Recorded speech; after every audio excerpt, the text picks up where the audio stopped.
Did start with my cuppa. Yeah. And the meeting's being live streamed. I was watching our previous recordings, and I seemed to start everyone with, "Whoa, we're live," and I was like, "Oh." Well, that's okay. Good morning, everyone. Good morning. Good morning, everybody. Good morning. Good morning, Michelle. Morning, Ange. How are you doing today? I'm great. How are you doing today? Yeah, I'm not too bad. Not too bad. Not too bad at all. Week. It has been a big week. Yeah. So, ladies, if you're coming in and you're wanting to join our conversation, please say g'day. Let us know that you're there, and so we can have a chat and get you involved. We'd love to hear from you today. So, what are we talking about today, Ange? We are talking about belonging in difficult times, which is not always easy, but it's really useful to have some strategies and tools in your kit so that you can create that sense of belonging when, unfortunately, when we are becoming disconnected from work, from our friends, from our family, we can get those tools and strategies in place so that we can start belonging again, having that sense of belonging, because it is just so important. Yeah, absolutely. And we've got Kylie watching already. So hi, Kylie. How you doing? Hi, Kylie. Yeah, so it is a pretty tough time at the moment. I think in Canberra in particular, we have been incredibly blessed. But the current situation with COVID and the Delta variant spreading so very quickly, and among our young people as well, I think that's really given people, a sense of, oh my gosh, like, wow, because like I say, we've been doing so well for over 12 months. We haven't had any cases. And then bam, we're in lockdown within a matter of hours, and we've got cases coming through. And I know for you guys in Sydney that you've been in lockdown for such a long time so far. And it doesn't look like easing anytime soon. For Melbourne, they've been in lockdown. This is their 6th go round. Oh my goodness. Yeah, it's really Northern Territory, and it's just kind of like it is a difficult time. And I mean, for some people, they're saying, it's a first world problem. Well, a problem is a problem. It doesn't matter if it's your problem. It means a lot to you. And on a scale of 1 to 10, if it's affecting you at the 8 and 9, it's a problem. That's right. And it needs to be heard, and it needs to be identified. Yeah, absolutely. And absolutely agree, because I often equate it to when I was nursing, we'd do a pain scale, and people's pain is people's pain. Yeah, that's so right. Whether what I'm experiencing is an 8 out of 10, and I look at you and go, they'd be lucky to be a 2 out of 10, but you're saying in your experience, for you, it's a 7 out of 10. Well, you're having a 7 out of 10. It's your experience. Yeah, that's right. And I suppose in that is that we don't know what internally is going on. Yeah, there are so many things that contribute. So for people who, hubby and I were having a chat last night and saying that, for people who are living alone, for instance, so say you've moved to one of the cities and you don't know a lot of people and you're living alone, it's an incredibly isolating way of living. And, you really do need to have strategies to be able to get through it. It's not something that you don't just coast through it. No. I don't think even for introverts, introverts might be saying, yeah, I get some time at home. I get some time to just, not have other people around me. But even then, we are still a social being. Humans are still social beings. So yeah, we all like some form of contact. Sorry, Michelle, you've completely frozen. Oh, have I? Yeah, and I don't know. It's weird looking at you frozen. Sorry. Here we go. Okay, on my screen, so much better. On my screen, so much better. So much better. Sorry about that. Sorry. Yeah, it was just weird. Like, oh my God, I need to fix this. Yeah, sorry, Michelle. No problem. It is true that introverts and extroverts see it differently, but the extroverts are just going to get on the phone. They're going to take action. They're going to connect however they can. I mean, us extroverts are pretty good at being resourceful. Like, I need people. Yeah, exactly right, exactly right. I know for a few friends of mine in Melbourne, you know, when it was coming up to lockdown number 4, they were just like, okay, No, it's I terrible. don't know that I can do this anymore. And it's Mm. like, you can't let that enter your head. You can't put any energy into that thought. No, It it's has to really be, important to come back to the moment. You've just got to yeah, come keep back to the bringing moment. yourself back into the moment and saying, in this moment, what would be resourceful? In this moment, what can I do to actually calm myself? What can I do to connect? What can I do to, Yes. there's lots of what can I do questions to Yeah. actually bring yourself back. And that Yeah. is probably a very useful tool in belonging, because then you can think of things like, okay, I could go for a walk today because we're still allowed to walk. I think we're up to week 8 here. Mm. We are still allowed to walk. Get on the phone and talk, because when you walk and you talk, you know, you're Yeah. doing 2 things. One, you're filling your body with all those beautiful endorphins, which are helping your brain and your body, and you're also talking, which you're connecting. So, Yeah. um, I think you know, I walking think and that, talking is one of my favorite ways to connect with people. oh, me too. Yeah. I love it. That's part of, it's one of the activities that we do in my free online group, on my my free meetup group, Women Reigniting Their Ambitions. So I rotate every 3 months. I have a face-to-face meeting, an online meeting, and then a walk and talk. Oh, that's Because nice. I just think the walk and talk is just, it's a low pressure activity. You can chat if you want, you can just walk if you want. You know, it's a great way to get to know people. And It's yeah, you're right, lovely. with those lovely endorphins running through, and you feel good, and the sunshine. And that's been one of the best things over the last few days. I think it's actually been sunshiny. Yeah. To be able But to sit Canberra's in, usually sunny. Canberra's usually beautiful and sunny. yeah, it's been a bit overcast and blah. Oh, really? Oh, okay. And, you know, also you're getting all your vitamin D as well, which is always a good thing. You Very, get your very vitamin important, D. very important. So, yeah, it is very interesting. So I suppose we thought today what would be most helpful is to think of things how we could belong. Is Yeah, that what we were going to share? I think that yeah, we had some tips. We did a little brainstorming, and we thought that one of the ways that you can belong is that when you're walking and talking, you find a cafe, if you're comfortable going to cafes. We have cafes here that you can go along to, and there is a lot of social distancing, but you can still order and you can still get a coffee and keep going. But, you know, having that same thing at the same time every day, getting that coffee, and not just that, then you're connecting with people. Like, yes. I read something years ago that if you lived alone, you needed to go out and connect with 3 people a day to stay really healthy. Yeah, absolutely. You know, It's go to the absolutely post office, go to the important. supermarket, because, Yeah, you know, we're not, as you mentioned before at the beginning of our chat, we're not meant to live alone. So no, we thought that, you know, the walking and talking would be a great strategy while we're all in lockdown. We thought that having that regular place that you get a coffee, even if you only went twice a week, you know, that's 2 things that it's really good to have something to look forward to, because when we belong, you know, we look forward to those Sunday lunches. We look forward to, you know, going to the movies once a week, which I miss the movies so much. I haven't been to the movies now for 2 years. We also thought that baking a cake would be really nice. Like, but if you like cooking, bake something and leave it on someone's doorstep, like your neighbour's doorstep, that you know would appreciate it. Like, could you imagine coming out and someone's made you a cake or some scones or something like that? Because that's going to yeah, give you a lovely sense of belonging. We all know that when we do an act of kindness, it helps not only the person that receives, it helps you and everyone else that witnesses it. It yes, lifts everybody's spirits. And we've all seen this. We've all seen acts of kindness done where it's just made everybody melt around. So yeah. that's a lovely thing to do too, as a sense of belonging. Yeah, one of my clients was a bit unwell a few weeks ago, and I was talking to her about social supports and that sort of Oh, thing, nice. which is particularly important in her case.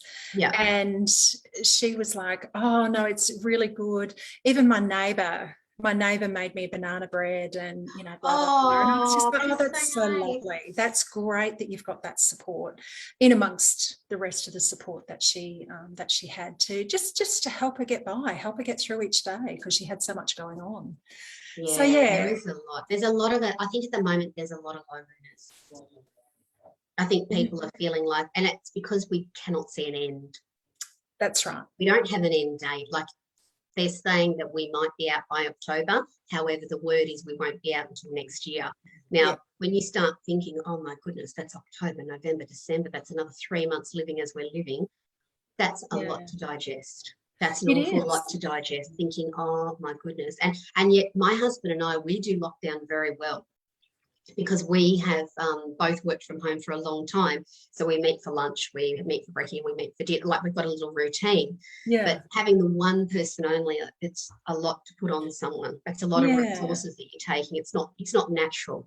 Yeah. You know, we're meant to go out, we're meant to connect and feel someone else's energy, have that uplifting conversation, bring it back to the relationship of like, oh wow, you know, like, did you know that this is being built here, or da da da da, you know, whatever the story be. Yeah. So ladies, if you've got anything to add to the conversation, we'd love to hear from you, and we'd love to hear your experience about belonging. And it's, you know, COVID is one example, or the COVID lockdowns and quarantines and all of that sort of thing is one example of the uncertainty of a difficult time. But there are other instances of difficult times. So if you've got someone who has to make a quick move to get away. So, for instance, a woman who is having to suddenly move because of for safety reasons or whatever. That's a difficult time as well. And you know, how do you belong? How do you keep your social connections? How do you keep that human need to be connected to others while you're doing that? We would love to hear from you if you've got something to say about that. So I am keeping an eye. So every time I turn, I'm keeping an eye on Facebook to see what's happening.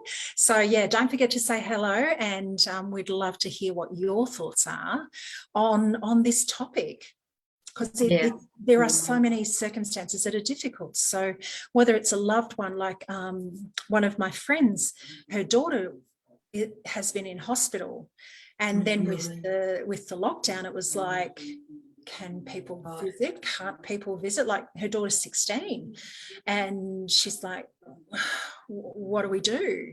You know, and if you've got someone, you know, someone who's undergoing chemotherapy or something like that, and you can only have the one person go. And yesterday I was in a meeting, and there was a lady who's a doula, and she had a couple who were having a baby, and they ended up, when they got to the hospital, only one person could go in. So the doula couldn't go in.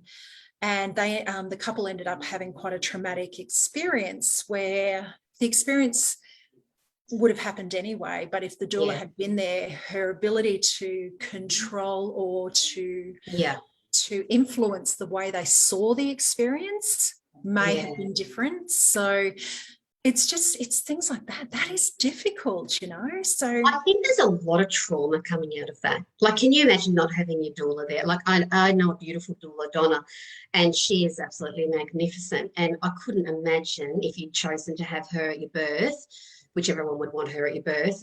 She's just so nice. Not being able to have that support, because that's almost like saying not having your husband there, because you're relying on that person to hold that space for you, to hold that energy, to guide you. Yeah. So I think there is a lot of trauma that's coming out of this, and you know, obviously we don't have all the answers, but you'd like to think that you know, you can draw on reaching out. I think the big thing that we really thought about today was that it's really important to reach out. If you need, if you're feeling, it's important to reach out. It's important to take action, to actually connect with someone. Get on a Zoom or get on a phone call, and say how you feel. Because I was expressing to you this morning that I think sometimes people don't reach out because they think you're busy. Well, everyone's going to drop everything if they know you need them. People are going to say, I'll call you in an hour, or I can be there in 10 minutes, like on the phone, person to person. But I think our big thing about belonging is reach out, because when you reach out, you do get a sense of belonging. You get a sense that you're heard. You get a sense that, then you can be there for that person too. Yeah, absolutely. Absolutely. I just want to say hi to Jenny. She's tuned in as well. So hi, good Jenny. to have you aboard, Jenny.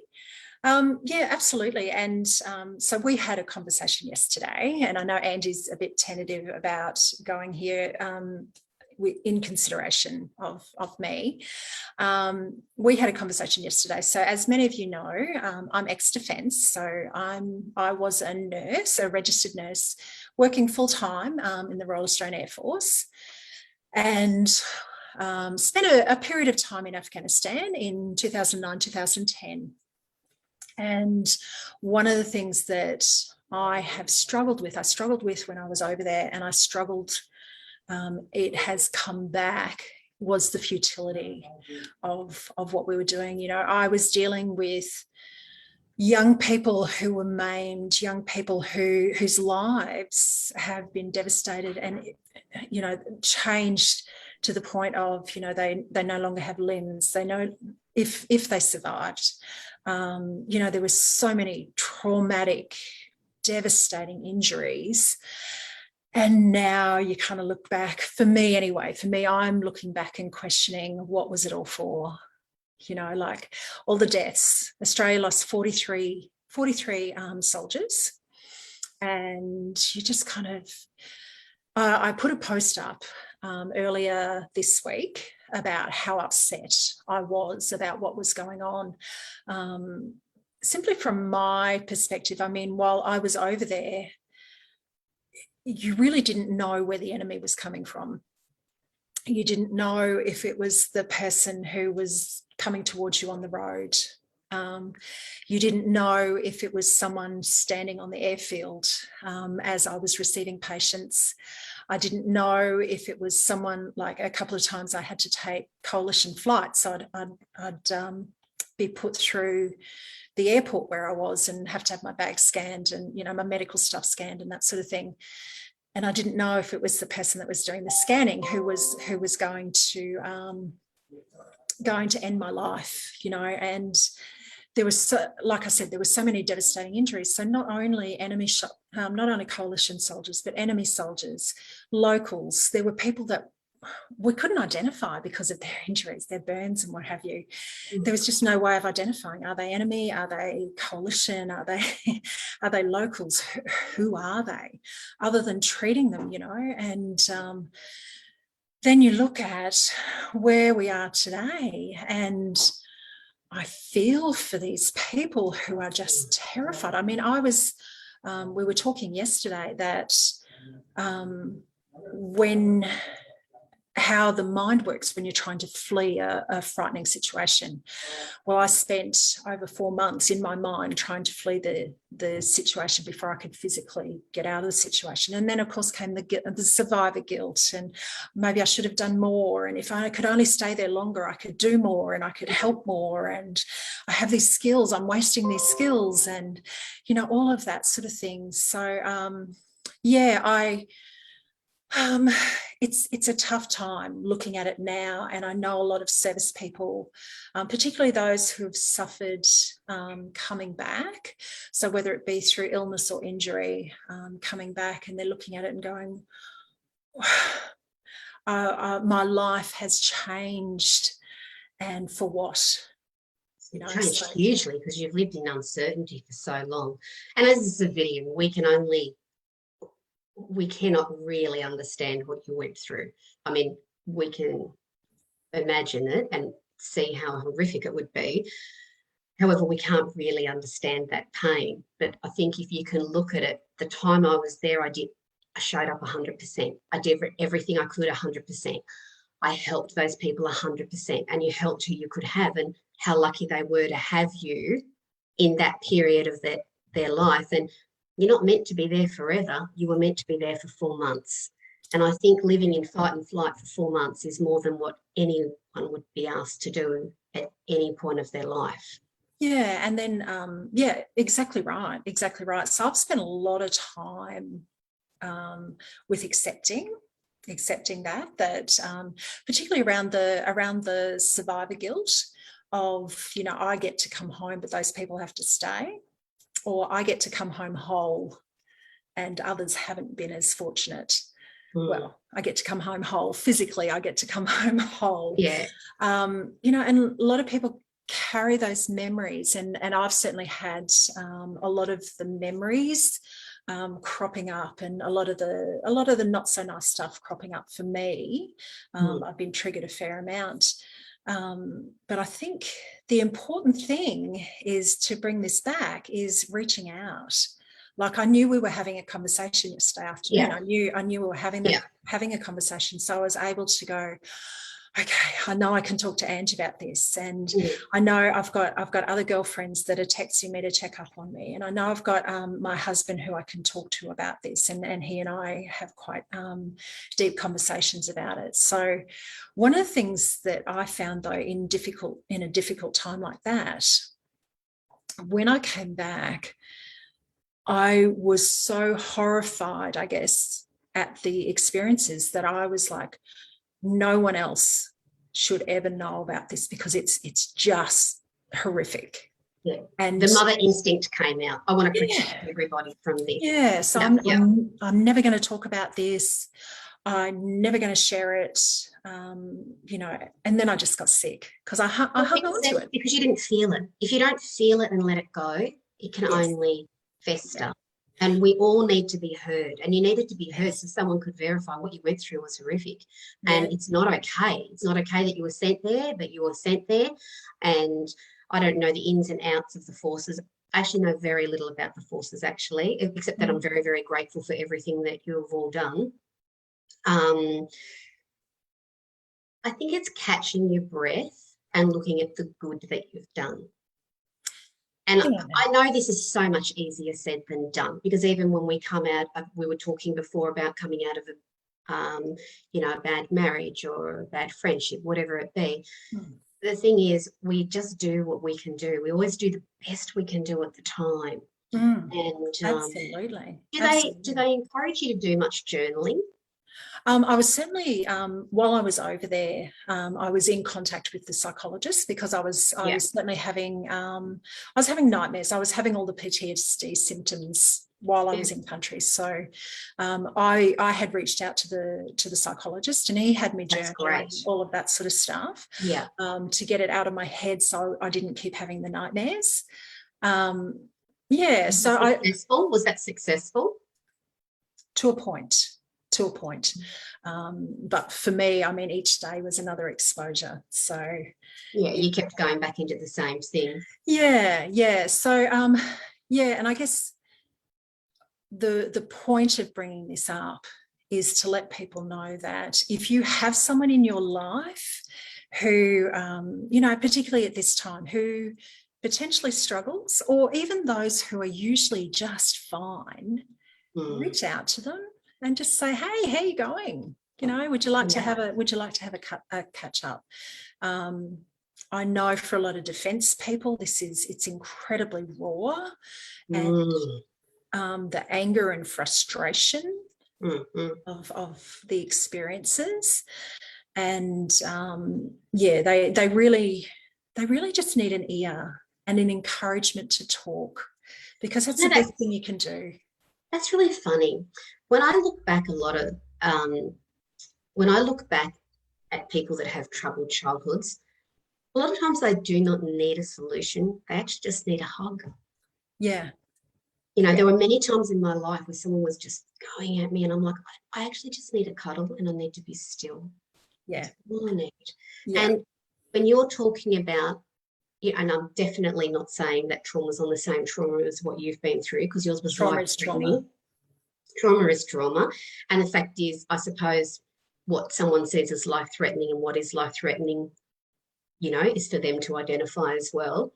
Yeah. And a lot of times people just need a hug. Yeah.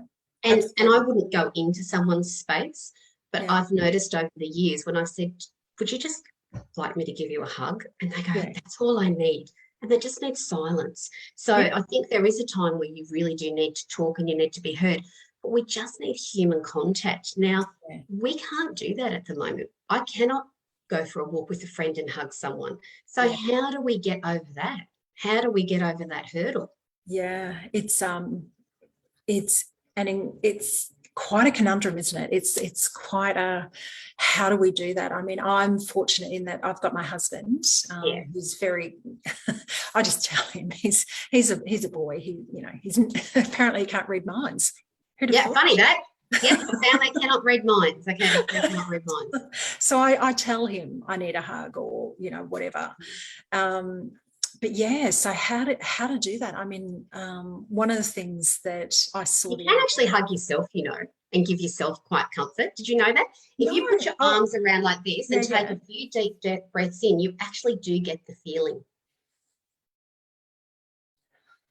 There was a self-soothing exercise that I learned years ago, and it actually does work, Michelle.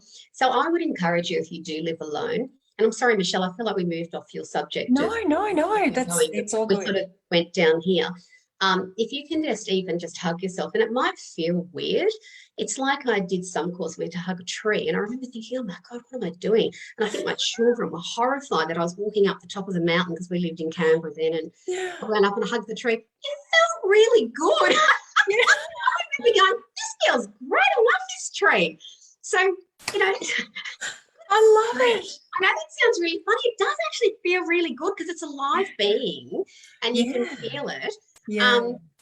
And I think that's probably why so many pets have been adopted over the last little while as well, because they give you that love, and I guess for someone who is at home, they're pretty much alone, having that other living entity. So whether it's an animal, whether it's a plant, whether it's another human being, that gives comfort, doesn't it? And I actually did feel comfort from that. It does. You do. You really do feel comfort from it. Absolutely. I look on all these courses I've done, some have absolutely been gold nuggets. I'm like, that's actually really cool. I really loved what you said about a plant just then. Sorry, I know that sounds really weird, but there are people who don't really want the responsibility of an animal. And what a beautiful thing to do is to start something that you're actually loving. So maybe just in our conversation now, maybe it's about finding that thing in your home, in your garden, that you can love, that you can actually give love to. Yeah, absolutely. Like you get up every day, because I think we always need something outside of us that we are growing. And that gives us a lot of purpose. It gives us, that gives you a sense of belonging. I need to get up and I need to water my plant. I know my husband is he put a beautiful life plant up in the upstairs bathroom, and he gets so much pleasure from it. Now, I used to have plants all over my house many years ago. I love plants, and it's just funny how I kept saying, we need some plants, and he's going, and then he put one in the bathroom, and it's bringing him so much happiness, which I just love. I love that he's telling me about his plants all the time. But again, it's outside of himself. So that's probably a really good thing in that sense of belonging as well. Yeah. That's something that I really love to do, because I love gardens and I love flowers. I will often go around on my walks and I'll take some cards. And if I love somebody's garden, I'll say, thank you so much for making your garden so beautiful. I love your irises that are out today, or I love your jonquils that are out today. And I don't put my name, just pop it in the letterbox. And I think, think of those little things that you can go out that are going to make you feel good. That you actually get home and go, oh, I hope you made someone's day happy today. Yeah, absolutely. We've got a few comments, and so I might just Yep. So Jenny was saying to myself, my mum taught me that you should only feel guilty when you've done something deliberately and maliciously to hurt somebody. Jenny's saying she realises that survivor guilt is a psychological entity, but remember my mum's words, you have not deliberately or maliciously hurt anyone. On the contrary, you went there to heal and save people. Keep that in mind when you are hurting. Virtual hugs. Thanks, Jenny. Love that. That's really sweet. She's articulated that what everyone's thinking. Oh my God, we love Jenny's mum, and we love that Jenny passed that on. That is so true. That is lovely. Like, if you weren't there to support all those people, oh my goodness, we could all take it. That was absolutely beautifully written. Yeah. And Kylie liked the self-hug.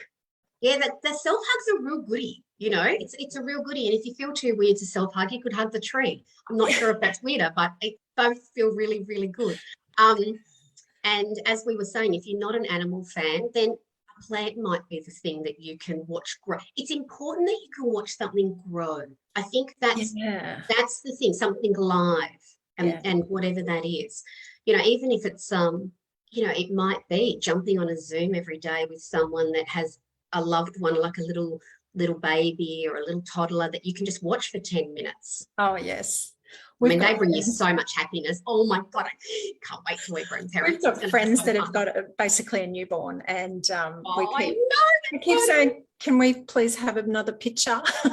Because she's just gorgeous and she's growing so quickly, and not being able to go around and give her a hug is just, and a bit of a cuddle is that's that's a bit tough for this Nana fiend. I think that must be very hard. It's funny, my grandmother used to say babies bring so much happiness and healing to a family. They do. And I think that's really lovely if you can come from that openness, and babies do bring a lot of healing and love to a family. I know my mother, and she will say this openly, she probably wasn't the best mother in the world. She really wasn't, and that's okay. But I would have never denied her being a grandmother.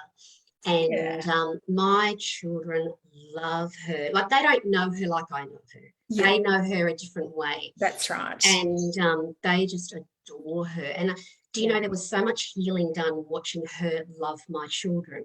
Yeah. And for her as well. And she's always saying, thank you so much for not cutting me out. I said, I'd never do that, Mum. I'm not malicious. Do you know, like, I didn't, why should I deny them the love of a grandparent just because our relationship was rocky? Yeah. Yeah. If you know what I mean. Yeah, so absolutely. I think where it comes back to that belonging is that, if you do have your grandparents out there or children, make sure that you're connecting online, make sure that you're sending those beautiful pictures, and make sure that you are taking the time even once a week. Like my family and I, we jump on and we play cards, and we hop on Zoom and we do things like that to stay connected. And that's something that that you could do with little children, which you'd be watching it grow, which I think gives you something to look forward to. Yeah, I think absolutely. Really uncertain times of COVID, a really great thing to do is try and get something that's a routine. Like we were saying before, walk and talk, but if you can do it at the same time, then you have that opportunity to get the coffee at the same time. So you get to know the lady behind the coffee shop, and you get to know that she's got a dog, and the dog's a poodle and it's the same as yours. And yeah, exactly right. It's those lovely things that make us feel that we belong. Yeah, absolutely. Absolutely. So I guess really what we're saying here is that the responsibility comes down to the individual. Oh, that word, yes, you're right. It's so irritating, but it's so true. It is about taking responsibility. And, when we're also in a time of pain or uncertainty, it is hard to feel that. And I think the big clue is, if you feel like you're going down the rabbit hole and you need to get yourself back up to love and above, reach out to anybody. And if the first person doesn't hear you, ring another person, ring another person till someone says, it's just so great to hear from you. How are you? Yes. Let's do this regularly. Let's grab a little cuppa. Yeah. Like, especially for the introverts, what you brought up before, people want to be there for you too. You just need to show up. Yeah, that's right. As we said, they can't read your mind. Yeah, it's not only men. It's not only men. Men cannot read your mind. And forever teaching that in How to Be a Queen of Canada. So don't do the whole, I need something to put my money in. He won't get it. So I need a red wallet, and you will get a red wallet.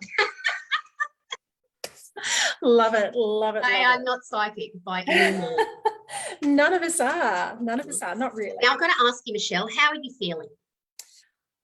Look, I'm okay. I'm okay. And each day will get better, because I know that I'm reinforcing to my mind and my body that it's okay. It's okay to feel. It's okay to let those emotions completely okay to feel.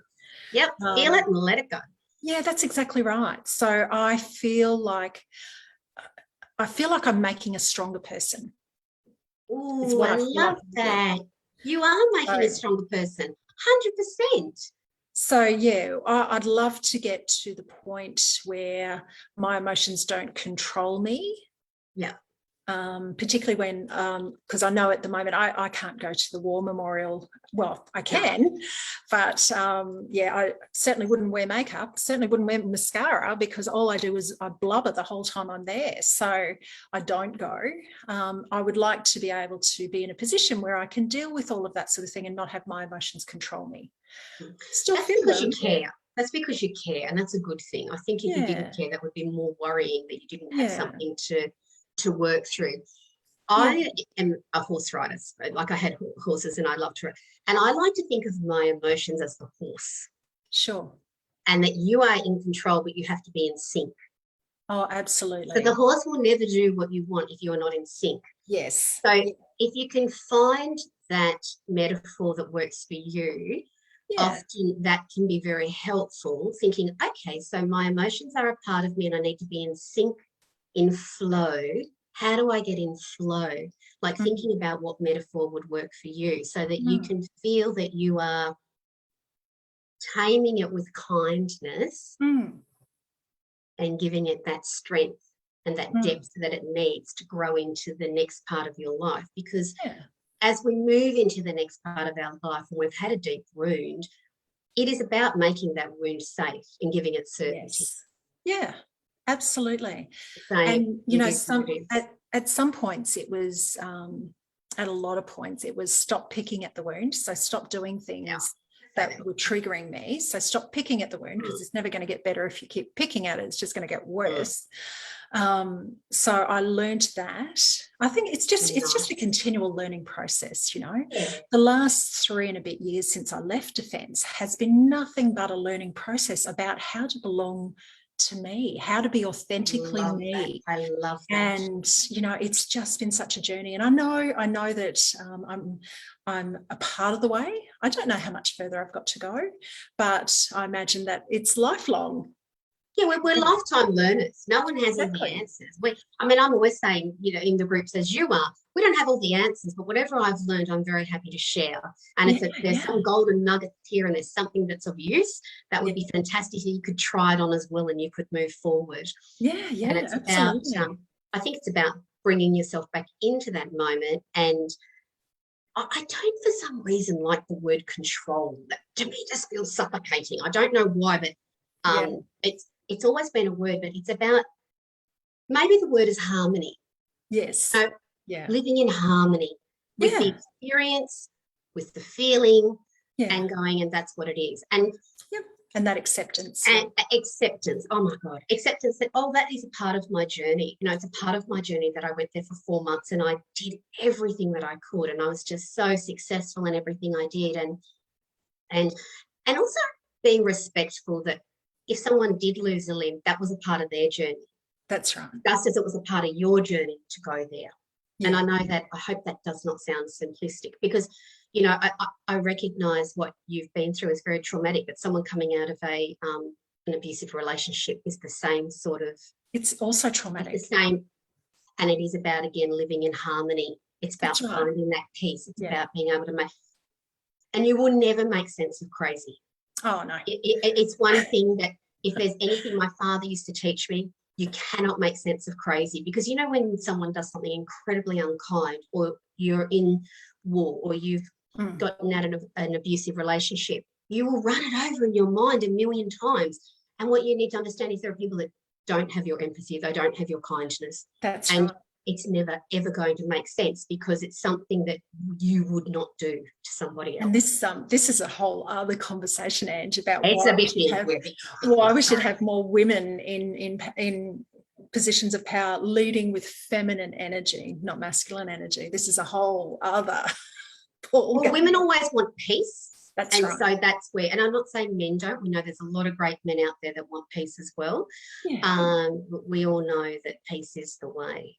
Yeah. It's the way forward, even in sense of belonging, which is what has been a really strong topic for you and I, is in that sense of belonging, there must be harmony, there must be peace. Yes. Yeah, absolutely. Absolutely.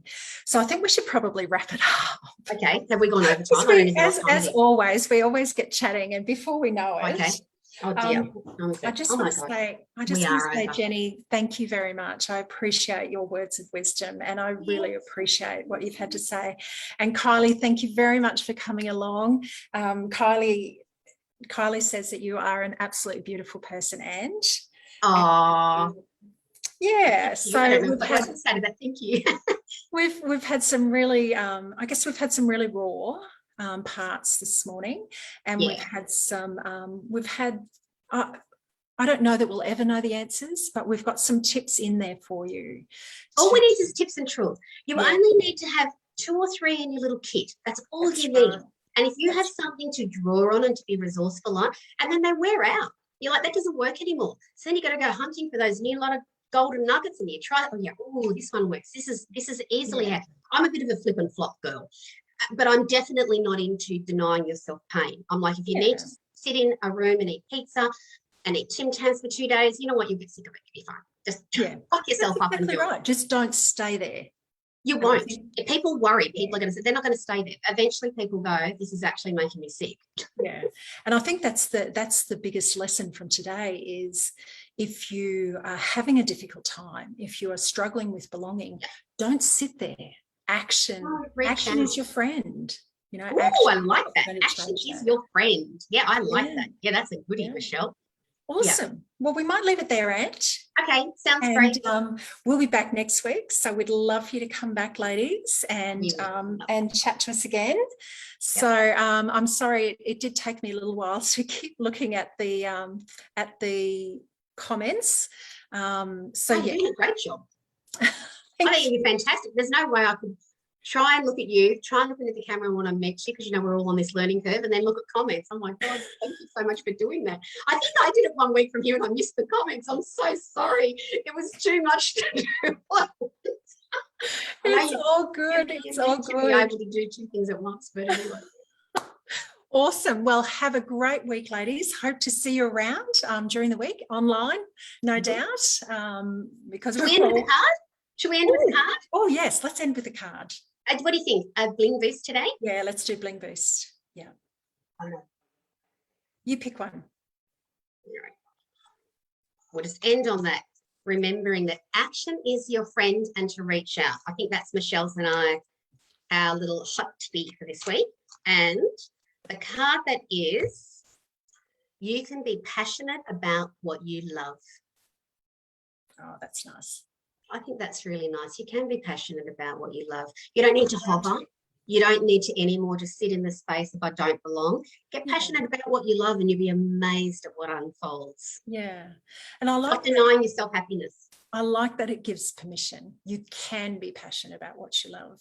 You can. And so many times we think we're stuck in these lives that we don't want to be in. Like, it's even, you can give yourself permission to heal and to grow and know it's okay. You can be passionate and be happy again. Yeah, yeah, absolutely. You know, you are allowed to laugh again. Yes. Beautiful. Absolutely. I love it. Thank you, Michelle. I always love hanging out with you. You too, Ange. And thanks, ladies, for coming along and watching and interacting with us. And we look forward to seeing you next time. Much love, everyone. See you next week. Bye. Bye.